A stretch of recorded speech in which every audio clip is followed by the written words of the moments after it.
indeed. We do indeed. You know who's not sitting on a couch? Hey, transition into the Star Wars news. The Mandalorian is ready. Season 2 is just a few days away. Really. Days away. We're getting there, kids. It's getting inside 2 weeks here now. We got just about, as we're about to record, we got a little collection of Mandalorian bits of information. We got 4 character posters. This is showing what safe to call kind of the main characters, especially going into season 2.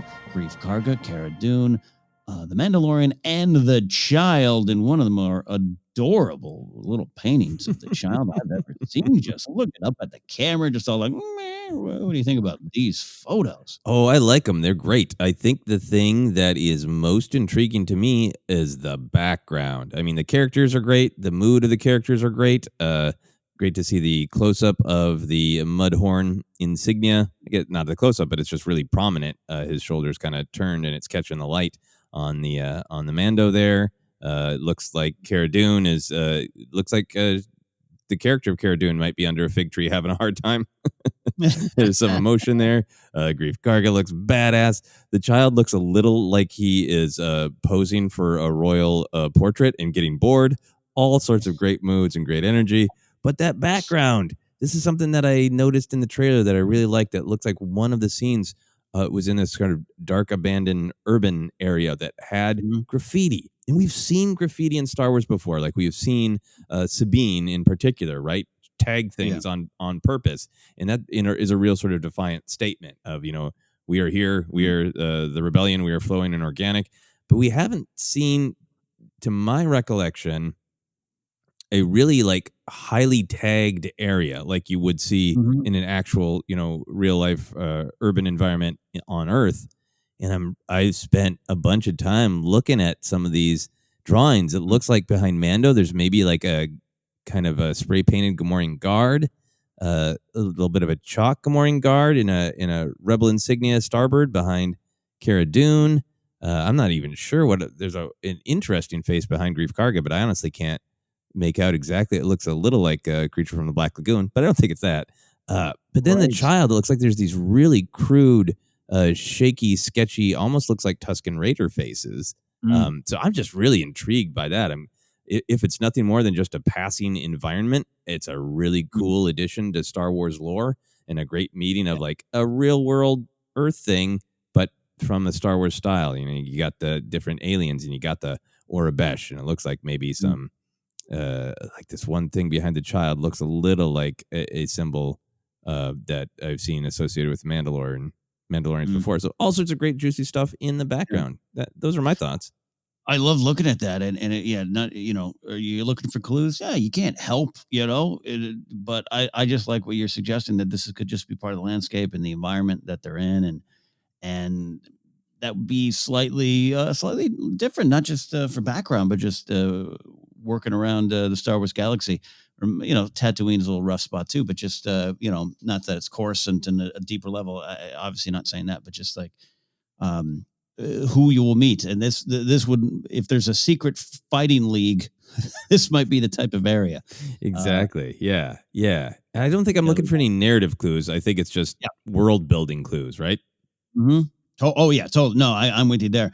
I think there would have been a time that we got like these 2 Tusken Raiders behind the child. We would have assumed that was 2 new characters that were going to show up in episode 4. His parents are there, confirmed to be Tusken Raiders. And you're so right about that child picture. He definitely looks like a 19th century French aristocrat. I was going to say aristocrat like the movie. A little bit, yeah. It's amazing. I mean, that one does need to be framed in on a wall. Oh yeah.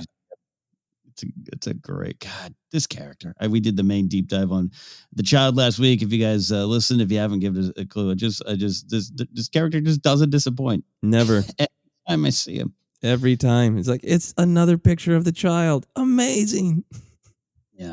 Yeah. Good stuff. The character posters are what they are. They're fun things to get you hyped up, but there's a couple other things. We've got a little, and again, at the time of recording, we always joke, and I'm sure this will be the case, a full-blown trailer could drop 2 minutes after our podcast drops on Tuesday morning. Just stand by. We are the harbingers of promotions to come, I guess. But we got the Mandalorian official Twitter page tweeted out like a 30-second kind of little preview. No new footage except for, from what we saw, Joseph, an extra second or two of the Mando punching a Twi'lek in the face. Yeah, looked like it was all still kind of pulled from that fighting ring that we saw where the Mando was in trouble and the child hides himself. And a couple maybe little extra shots of that, of the birdies coming for the baddies. And then just a great classic just punch in the face. It's a big punch in the face. It doesn't. It's like Bib and Beezer's other cousin is one getting punched in the face. Boozer, yeah. Boozer, that's the one. So that's there to get you hype and all the stuff. You know, we're not predicting the trailer at all. This isn't that game, but it's just the way it goes for us is the case. But the big thing I want to talk about this one here, Joseph, is this came from, and I want to shout out to Alex Corey in the ForceCenter Discord page, who found this one. It's from Star Wars Holocron on Twitter, and they tweeted out a quote from Emily Swallow, and I will say I don't know where that came from, so take that as it as you want there. But Emily Swallow, of course, plays the armor on Mandalorian. She's on subject of Mandalorian season 2. Sorry, here I'm scrolling to get it. There it is. The difficulty of a second season is that they, meaning the fans, have more specific expectations because they've already seen something. So I'm really hoping that fans go into it with an open mind like they did for the first season and are ready to go for the ride. So, all right. I think that echoes some stuff we've talked about here, maybe even some of our philosophies on how we watch ForceCenter here. But Joseph, let's dive into what this means to us as fans. Yeah, I think it's really interesting that it has a certain rhythm with Giancarlo Esposito's recent quote about, hey, some of those big answers are going to come in future seasons. It's the same quote where he talked about maybe 5 seasons or whatever. And, who knows, as we talked about then, we never know. Actors sometimes don't have all of the information that the actual producers or writers do. So who knows, take it with a grain of salt. I think, but it creates this picture that there are lots of, at least now 2 actors within the Mandalorian cast who are saying, hey, remember to just go along for the ride of what this is and don't get too hyped up for answers. And that is interesting to me from the general perspective that I feel like actors are becoming so much more savvy about genre material and the expectations that come with that because of the intensity of fans. The intensity of fans is a huge positive thing. It's what makes Star Wars and Marvel and DC and Star Trek as special as they are, but it can also come with that those expectations, that baggage. So it's interesting to me that actors are becoming really well aware of I know what the fans are like. So I'm, going to say, hey, fans, just be aware that don't come in with too much baggage because we got a surprise for you. And then I think the other part of that's more specific to The Mandalorian is The Mandalorian, it does such great tip of the iceberg storytelling that we are all, I think, excited for the rest of the iceberg. And I feel like what the actors are telling us is, hey, this isn't going to be everything. This is not going to be the rest of the iceberg. This is going to be 2 or 3 other tips. And I think that's a really important thing for me to remind myself as a Star Wars fan, because I do get really excited about where could the story go? What could Mando realize about the Mudhorn clan, and what all decisions could he make about who he wants to be, and who what all Force things, Force people, Force temples, Force trees could he meet, and when will the big climactic fight with Moff Gideon be, and when will the answers about the child be, and all that. And I think it's really good to step back and look at that first season of Mandalorian. A ton of things happen events wise, but a lot of them are just for the sake of character development and for the sake of adventure and for the sake of sort of slowly building bonds between characters. For the big overarching plot of the first season, Mando is hired to get a bounty. It's the child. He gives the child back. He decides he doesn't want to give the child, so he takes it. Then the person who wants the child eventually tracks him down and tries to take the child back and fails. Like, narratively, story-wise, that's what happens. It's a very small amount of story. And everything that we love about The Mandalorian comes not only from that story in the first season, but all of that character building and all of those individual fun adventures that show us a little part of the Star Wars galaxy in this time period and what it means to these specific people. So for me, I take this as a reminder to just to take a big step back and go, the actual big picture story of the truth of who the child is, the truth of what Moff Gideon wants, the truth of who the Mandalorian will eventually become, all of that stuff might only be advanced like a step in terms of the story. But the adventures and the characters is what this is about. Yeah. I mean, you're speaking everything that's in my heart, and it's I always take it as a reminder for myself. I always go back to episode 2 and watching it and feeling like, whoa, wow, what was that? Did I even like that? I don't know if I like that. Yeah, wait, I really like that. And just feeling a little lost during episode 2 of season 1, going, wait, this isn't what I thought it'd be, and then liking it. But then even then, getting by episode 6 slightly upset of like, just what are we doing here? And the video game of the week kind of, big boss of the week kind of fighting, all that kind of stuff. Even though I was very, I'm not saying I'm the smartest Star Wars fan, but I got it right. But even by episode 6, which might be some of my early problems with, quote unquote, problems with those episodes of just like, come on. I got to remind myself to just go on the journey. And I've already got, well, if this character shows up and if this character shows up, and that was coming out of season 1. I think we even had conversations here, Joseph, of just like, well, now we all have expectations, and there you go. It's going to be interesting, and I'm not going to lie and say I'm not bracing for some sort of impact. Yeah, just in the fandom, and it's, that's fine. And I think at this point we're all aware that this is the cycle. We're all aware, and you talk about the actors. Excellent point, because they're out there on the front lines. They're going to conventions more than any time period as an actor, right? Like, yeah, conventions have been around for a long time, but now it's just part of the circuit. It's part of the journey, promoting your stuff. So they know they're going to be, I think of the cast members of Game of Thrones after season 8 going to conventions and just not being really happy with the fans. And there was a little bit of a Cold War going on, and they know they're out there.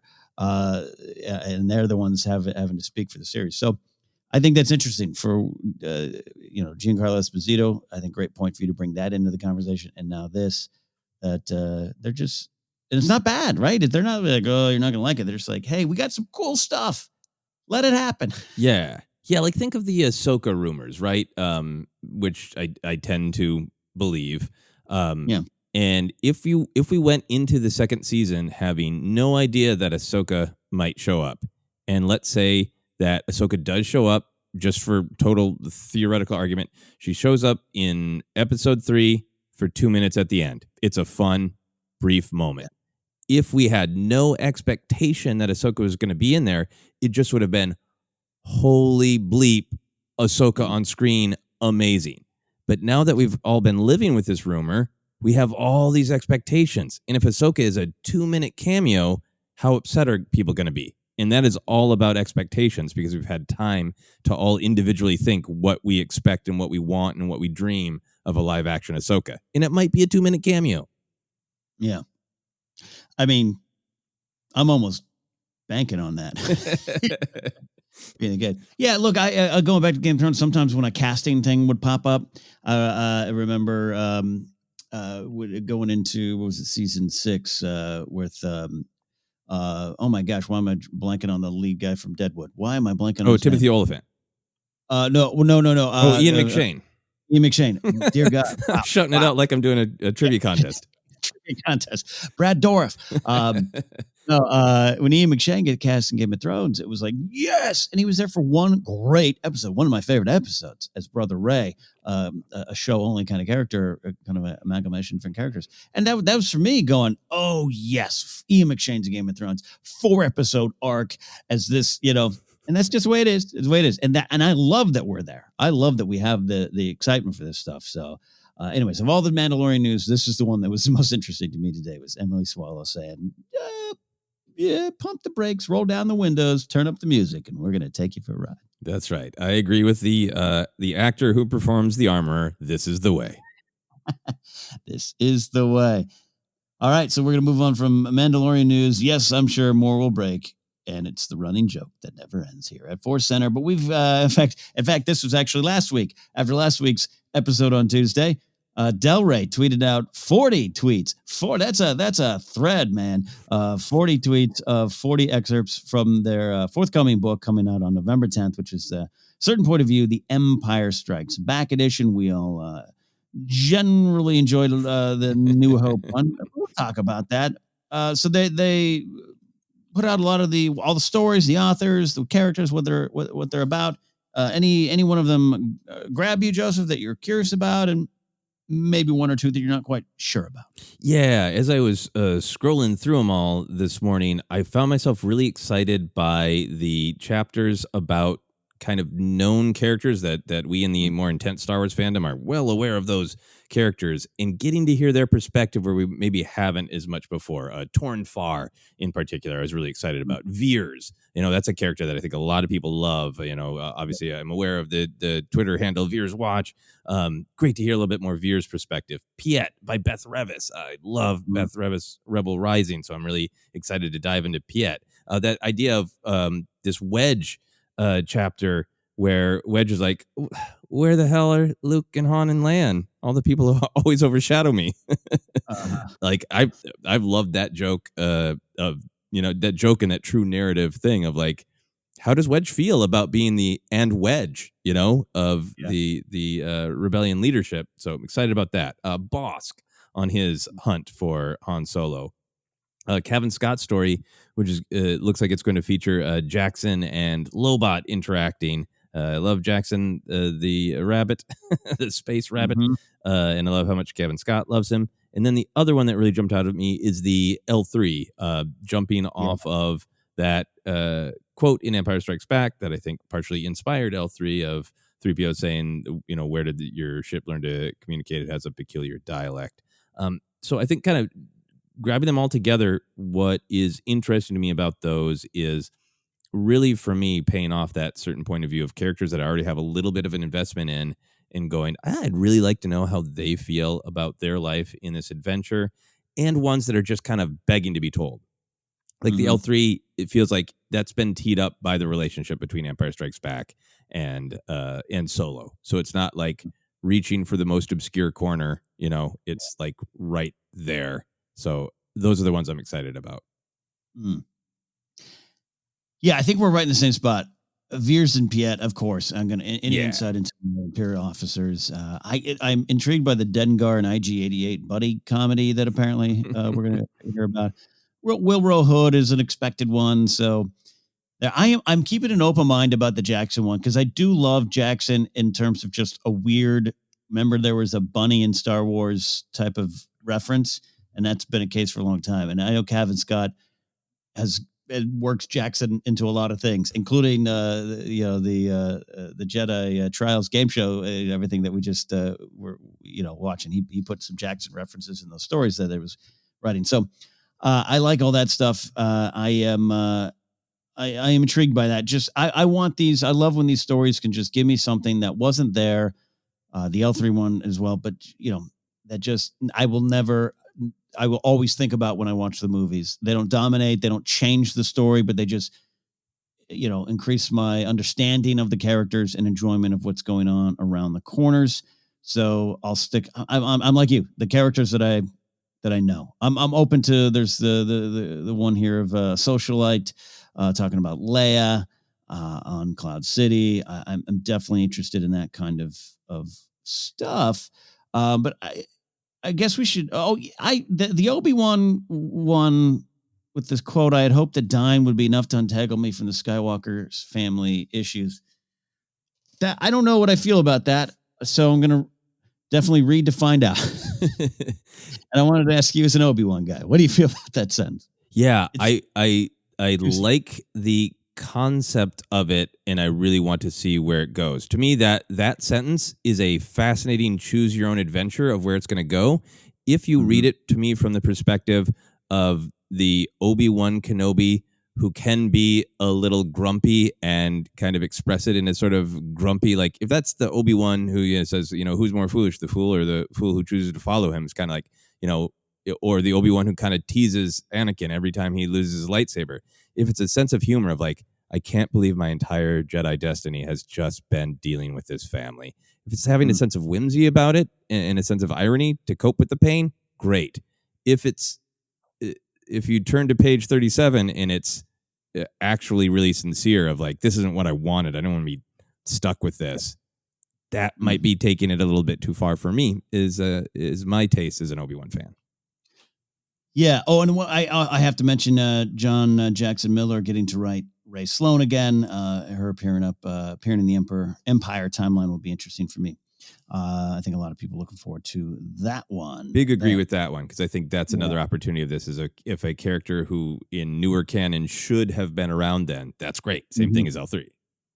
Yes. And yeah, the L3 one, I'm excited too, because to me it's always kind of I mean, no surprise. I've always kind of I understood some of the criticisms of the L3 thing, but where it ends up made some sort of sense for me. So I like to see that connected. I just have to discuss, since the first book came out, I think speaking for myself here, when the first one came out, I really took it all as canon, capital C. This is what it is. And I think it generally is considered that, but it's this kind of, making up the term canon adjacent or canon light, a loose canon. Little bit of legends, the spirit of it is in more in those stories than I took it at the time. Did you have that kind of approach to during the reading of the first book or after, Joseph, or was I alone thinking this was gospel? Yeah, no, I think I can't remember honestly between the number of interviews and press releases. I think when I was sitting down to read it, I was like, oh, this is canon. And this was one of my first readings when we read that first certain point of view where I, took that step back and said, remember, this is a story told a long time ago from lots of different perspectives. And if something doesn't work for me, I just don't need to add it to my personal canon. In that first book, there's some stuff about force spirits that is just powerful to me that I love, that I think about all the time. The part about Yoda having Qui-Gon's cloak and dreaming of training Leia, that makes perfect emotional sense to me, and I love it, and it enriches Star Wars to me. And then there's some other stories in that book where just like, I'm not going to imagine that every person around every corner is thinking that, and and some stories that just really, really don't work for me. And there is a freedom in going, I don't need to think about that when I watch the movie. I don't need to have that be, true to me. Yeah, I'm excited for this book, but I will not gonna lie, I'm not as excited as I was going into the New Hope one, just because I don't need everything to be canon with a capital C. This is the fact. I really don't. Inspired by or playing with the edges and giving you something to think about. I'm not overly excited about a Wampa tale, a Tauntaun tale, but I'm going to read them and they might move me. The Dianoga one is both beautiful and one of my least favorite things in Star Wars. And that's the honest truth. I'm like, I don't need this, but man, this was really sweet and beautiful. And so I'm approaching with that. And again, I always try to speak to myself. Good reminder of just, you're not always adding to the next line of Wikipedia. You are just getting something that makes a galaxy bigger, and at times maybe makes a galaxy more fun, and that's okay too. But there's going to be some in here that I guarantee I like, and guarantee that I slip into the Empire Strikes Back timeline and just say, hey, this is my mind, is what happened. Yeah, absolutely. To go, this is the conversation that L3 had with 3PO, or this is where Rey Sloane was during all of these moments. That's great. But there's one that I think is implying, and obviously these are spoilers for the announcement. So if anybody just doesn't want to hear them, again, mute us for a minute. There's one about a stormtrooper who on Bespin who overhears I think the description is the most awkward family reunion ever, which to me implies it's a story about a stormtrooper overhearing Vader and Luke. And I don't think the story might be great, but I'm never going to want to watch Empire Strikes Back and imagine the fun, cheeky stormtrooper who's overhearing this going, whoa, the story might be great. It might be incredibly well written. It's just sometimes I think just the kind of addition to the narrative in my mind, it doesn't enrich the narrative for me. Mm-hmm. Yeah. So we'll see, but we're going to look into them and we'll read them. Of course we are. We're Star Wars fans. We love them. And I always love new Star Wars, but I agree with you there. That'll be interesting. So look for that November 10th, The Empire Strikes Back. 40 stories, 40 years later. Staying with the books. We're going to the High Republic. We got some news and notes from this forthcoming series in January. And we already would have been enjoying some of these books and comics, right? They moved it back. Yeah. I forget that. Yeah. So now we're in January. We've got first things up here. We got a crawl. I'm going to read this crawl. You tell me what you think about this crawl, Joseph. This is, I'd say a crawl to the whole era, not necessarily one story. It's kind of general, and it's some of the stuff we've heard before. But here you go. Star Wars: The High Republic. The galaxy is at peace, ruled by the glorious Republic and protected by the noble and wise Jedi Knights. As a symbol of all that is good, the Republic is about to launch Starlight Beacon into the far reaches of the Outer Rim. This new space station will serve as a ray of hope for all to see. But just as a magnificent renaissance spreads throughout the galaxy, so does a frightening new adversary. Now, the guardians of peace and justice must face a threat to themselves, the galaxy, and the Force itself. Fade into the stars, and our story begins. What do you think about that crawl? We love our crawls in Star Wars. What does it mean to see the High Republic have a classic crawl? Oh, yeah, it's great. I think it is one of the things that is most exciting about Star Wars movies. We have all those debates about whether the non-Skywalker saga movies should ever have crawls. Solo has its non-crawling crawl. So it's aesthetic power. It welcomes you into Star Wars, but it is one of, I think, the powerful things in Star Wars that makes it feel like a story. Obviously, all narrative movies are a story, but this is like that. This is what makes it space fantasy. This is what makes it feel like you are opening a storybook and you are hearing about this adventure that happened a long time ago, and you are wondering, as we were just discussing, about how reliable the narrator is, and all of that mood comes with the opening crawl. So I think it's really great to have that with the High Republic. And then I think for the actual content of this crawl, the crawls have always done a great job of balancing, catching you up on the actual plot, and setting the thematic stakes of, if it's hope or rebellion or whatever the stake is in that particular story. I really like how kind of fresh the thematic stakes are. Phrases like ray of hope and renaissance, and that you're really saying you're starting at a point where not only is the galaxy at peace, everything is so great that they're expanding, and it suggests a galaxy where everyone is aware of and discussing, hey, this is one of the greatest, most noble, prosperous times that we've ever had as a galaxy. So let's go out there and bring that beauty that we're all experiencing to even more of the galaxy. And then contrasted with, whoops, no, tragedy, threats, horrible reality. It really is different in that it starts with the galaxy really aware of how great things are. I think some of us went into the prequels with the baggage that this is what the story we were going to see. But, as we all know, the Republic was already crumbling a little bit in the Phantom Menace. The trade dispute was already one of the things that was eating at the edges of this. This, to me, is, in some ways, it's really fulfilling the hope of what some people thought the prequels were going to be, of it's a great time. Everybody's aware it's a great time. Now there's a horrible reality that the Jedi have to deal with. Yeah, I'm almost like, is this the Star Wars version of the Roaring Twenties? We're just gonna have a lot of fun. Yeah, I like what you said. 'Cause I like this idea that, because it's very rare that you're looking around going, folks, we are in the best times we'll ever have. But I like that you're aware. You said that they're aware, and they're trying to grow and expand, and then that this could be for this generation of Jedi, the first real outside challenge to what they do, outside challenge to what they know, and that goes beyond just something that happens, but them as a collective organization, if you will, having to deal with that. Again, there's been big battles. I get that. I know the history, but for this generation, be like the Sith wars are behind us. The Mandalorian wars are behind us. This is great. We got these good jobs. Let's go out and share the love.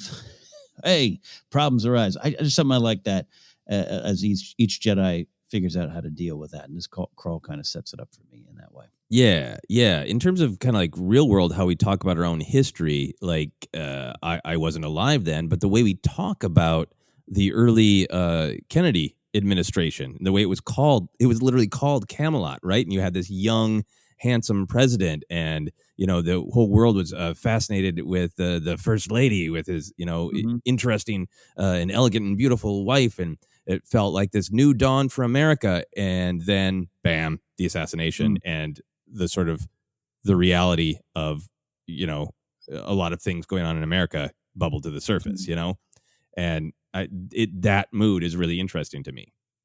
That That. they think they're in Camelot, and then Mhm. something horrible happens, and it makes them have to go, yeah, things are great, we're doing well, but the dark side is always there, and these bad things in the galaxy are always there, and now we have to deal with them because this kind of beautiful hope was shattered. That's a great picture of the era that you've just kind of composed there and put together. That really makes some sense for me. Not to connect it directly to New Hope's original trilogy, but New Hope is Nixon era coming out of that, and a lot of the prequels are leading to that. We know George was playing around with that stuff, but if you want to kind of lay that down on the timeline, this is 200 years earlier. I get it, but what you said of just like it's great, everything's great, and inside and out there's problems. Not so much like the Phantom Menace type of problems, but just things that will have to be dealt with, learned, those kind of obstacles. That's really interesting to make it to the early Kennedy days. Yeah, I mean it's Camelot in lots of different ways. I think they're referring to King Arthur Camelot, but it's that same idea of like everything's great. Uh-oh. Uh-oh. A lot of this came out of the New York Comic Con virtual panels and stuff that's been going on. So I'm going to read a couple of news and notes here. We can dive on in. Phase 2 books will include Cavan Scott writing a novel, mostly known for his work on the comic side. Justina Ireland back at it with a YA novel. Daniel Jose Older writing a middle grade novel. There's going to be a lot of content in this High Republic era. We'll see if we can keep up, and if you kind of do the hunt and peck on the salad bar of Star Wars, but we'll try to take it all in.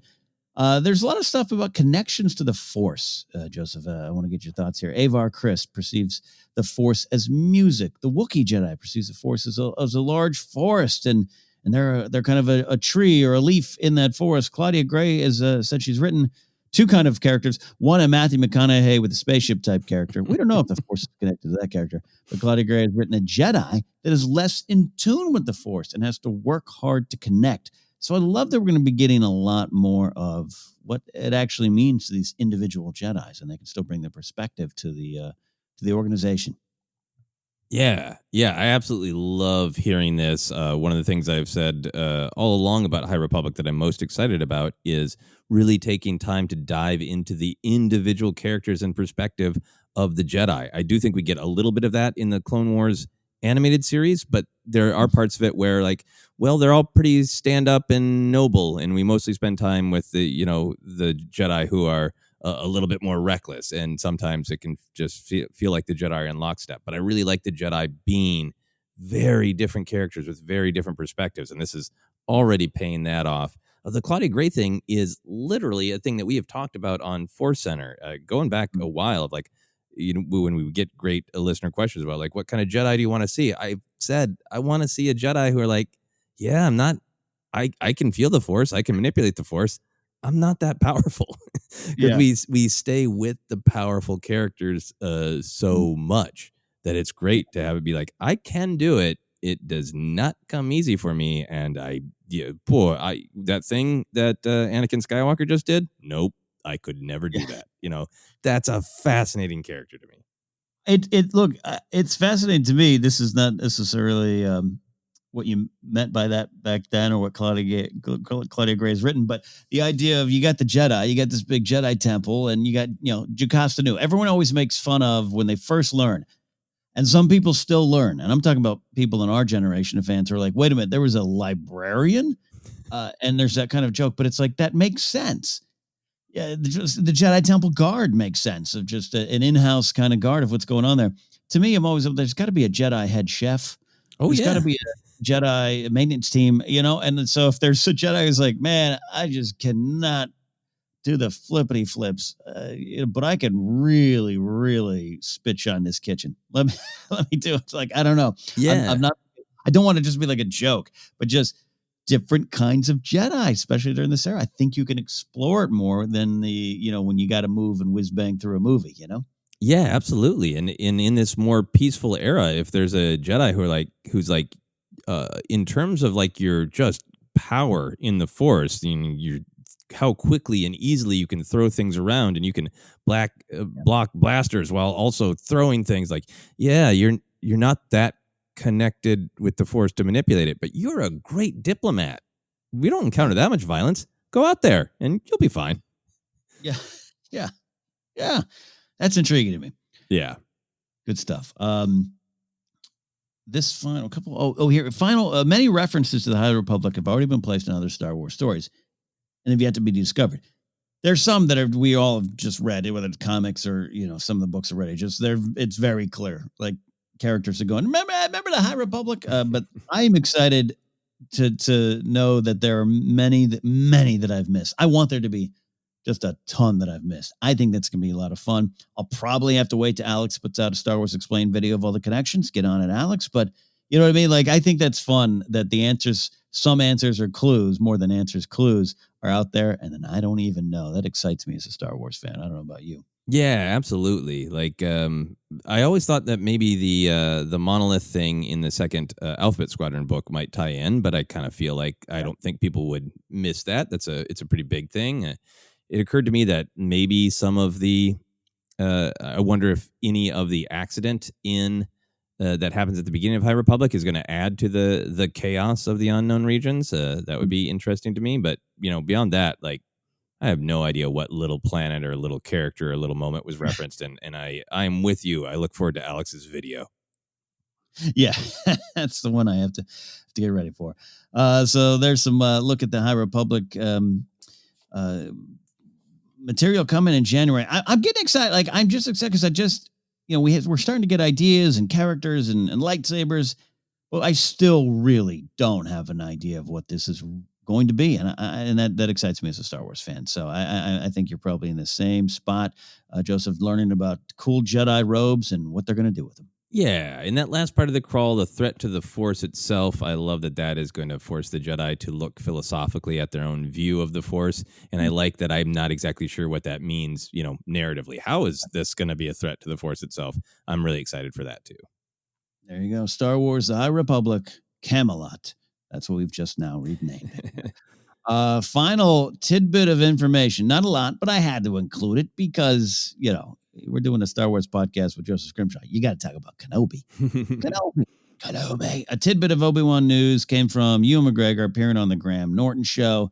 He got asked about Kenobi by both Graham Norton and another guest on the panel. Confirmed, I'll say again, I think this is relatively old news, but confirmed the start of production is March 2021.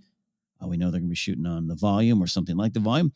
He did talk about studying and preparing for playing a younger Kenobi and what he's trying to do now. Talking about watching older Alec Guinness movies and prepping for prequel era stuff. But this is different now. And I got to ask you, we've talked a lot about whether it was the movie or the series idea and just talking about Kenobi in the desert.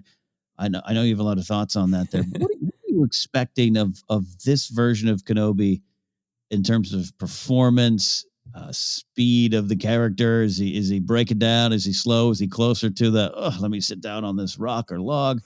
what do you want Ewan to bring to this kind of actual performance of Kenobi? Yeah, no, that's a great question. And I did want to just shout out every time that Ewan McGregor has been on Graham Norton, it's fun. So just go back. He's done some lightsaber fighting, and he's talked about how much he's like, yeah, no, I did this a long time. I don't forget. He can't. There's a great one after Force Awakens where he can't remember the line that he said as Obi-Wan. Yeah. So if you're bored, just go check out Ewan McGregor on all Graham Norton appearances. But for your great question, Ken, of what we're expecting for this version of Kenobi, I'm really expecting two things: the weight of everything that he's lost, even though it has been years, right? I am expecting, honestly, just PTSD. We talked about that a little bit when we did our deep dive into Obi-Wan's hut of exposition, that he still feels the pain of, before the dark times, before the Empire. And this is still fresh for him. And we concentrate on the personal for Kenobi and the relationships that we really know of. Oh, he lost Anakin, right?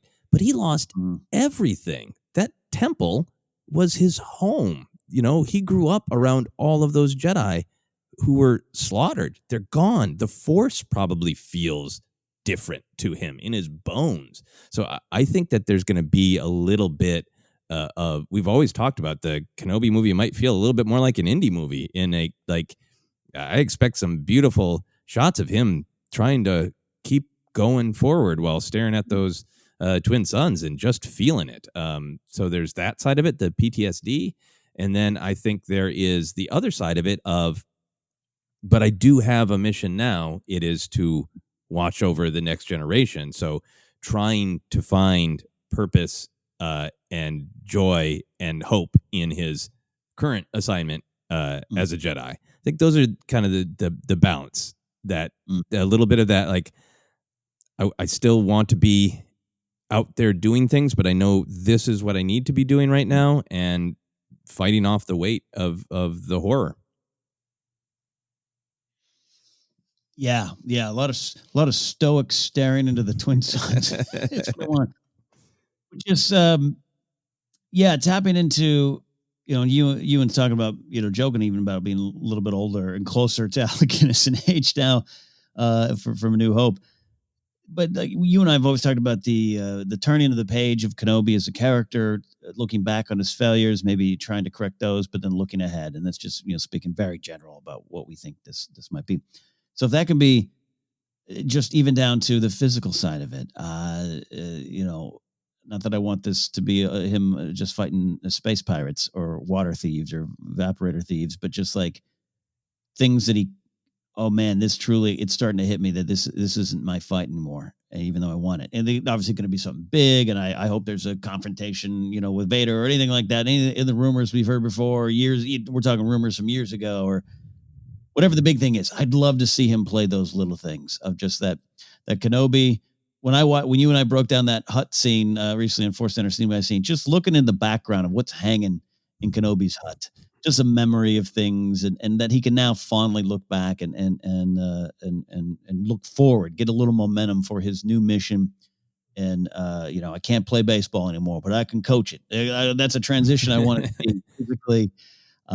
Playing around with the twin sons, just wrecking his skin, turning him a little older faster. I want all that, and I think Ewan studying Alec Guinness, older Alec Guinness versus younger, I think that's going to kind of appear there. Yeah, I think it's in the Ahsoka novel, that passage about the twin sons, being really hard on you and the knees cracking.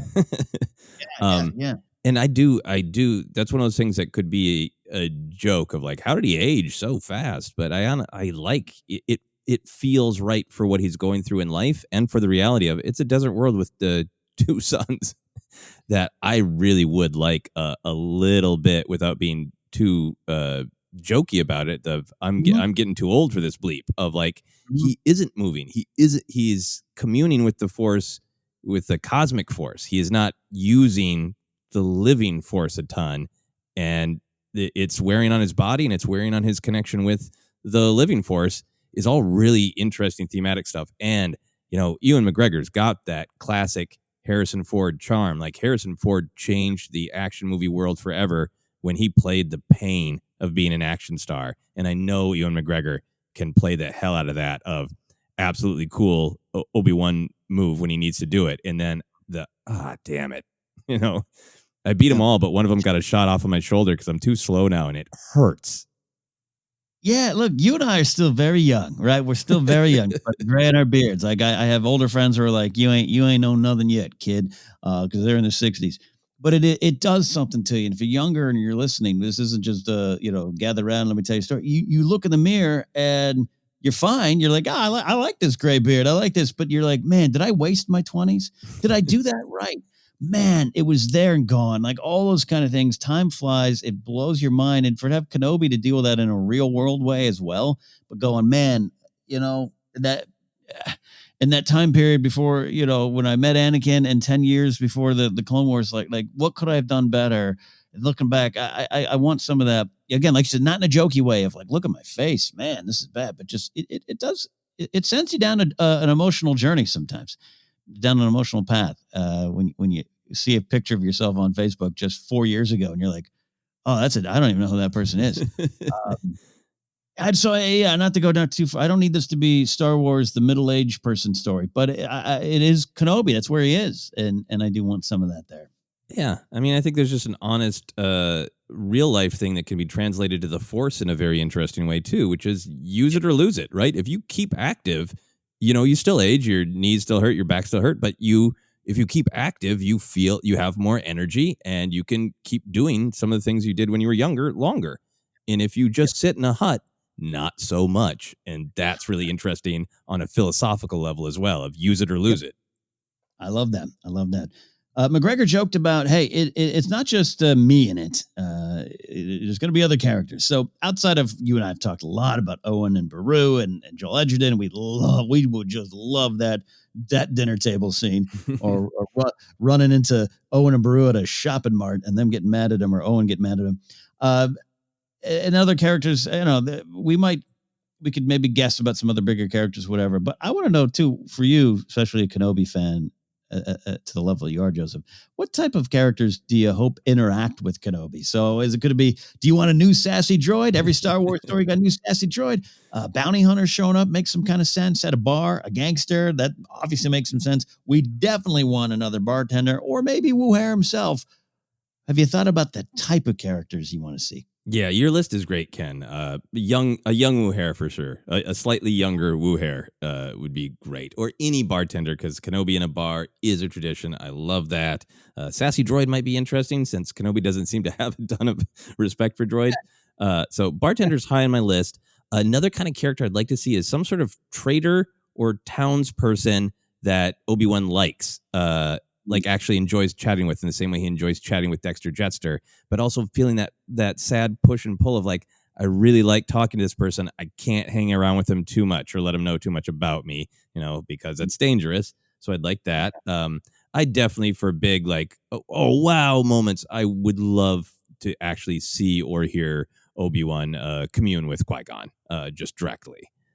Would be great for big moments. And then my last one here, jumping off your bounty hunter thing, I started to kind of spin down, like, what would be really interesting about that? Like, hey, random bounty hunter that he has to fight off to protect Luke. We've seen things like that in comic books. Great.